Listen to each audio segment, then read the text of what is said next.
একটা ভিডিও দেখলাম, দুই ভাই মিলে বাবাকে মারতে মারতে শুয়ে ফেলছে। ওই অবস্থা আর এক ভাই সে মুখের উপরে লাথি দিচ্ছে।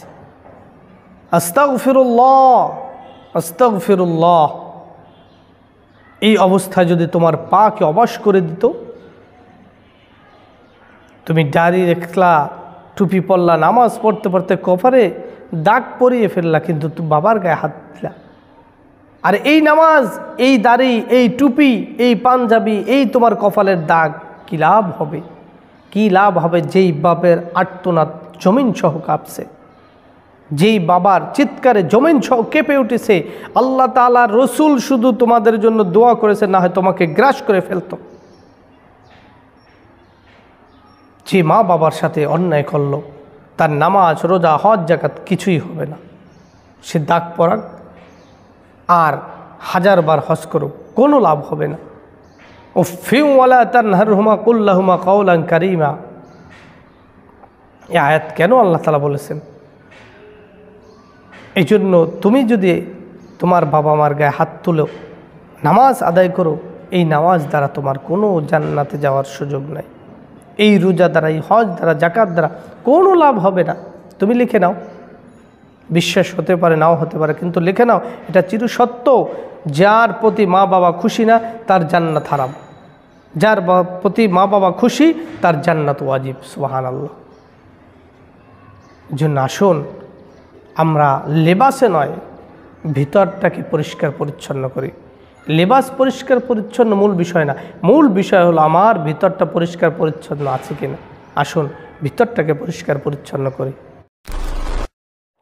ইদানিং সমাজটা কেমন যেন অবক্ষয়ের একটা কারখানা হয়ে যাচ্ছে। ঘরে ঘরে অপরাধ।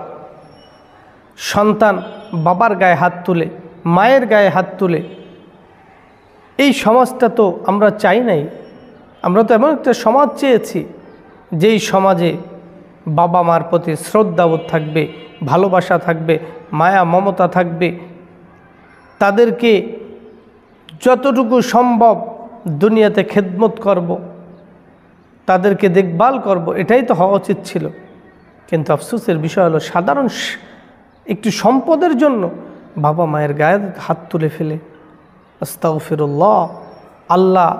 আল্লাহ অতি মহান, না হয় তোমার হাতকে আল্লাহ তাআলা গুটিয়ে নিতেন যখন তোমার মায়ের দিকে, তোমার বাবার দিকে তোমার হাত চলে যায়। আরে পাষণ্ড, কিভাবে হাত দাও? যেই মা তোমাকে লুকমা করে খাইয়েছেন, যেই বাবা ঘাম জড়িয়ে টাকা উপার্জন করে তোমার জন্য খাবার নিয়ে আসছেন, তাদের গায়ে তুমি হাত দাও কিভাবে? লজ্জা করে না? তুমি যা করছো তোমার সন্তান যে করবে না, তুমি কেন এই ব্যাপারে উদাসীন? তার সামনে তুমি তোমার বাবার গায়ে হাত তুললা, তোমার সন্তান তার সন্তানের সামনে তোমার গায়ে হাত তুলবে। লিখে রাখো, যতটুক পানিতে নামে সে ততটুক ভিজে, যে নামে না সে ভিজে না। এই জন্য বাবা মার গায়ে হাত দেওয়ার আগে চিন্তা করবা তাদের ত্যাগ, তিতিক্ষা, তাদের আদর, ভালোবাসা, মায়া, মমতা। এই সমাজটা নষ্ট হয়ে যাচ্ছে, বাবা মার গায়ে হাত তুলে দিচ্ছে। আফসোস।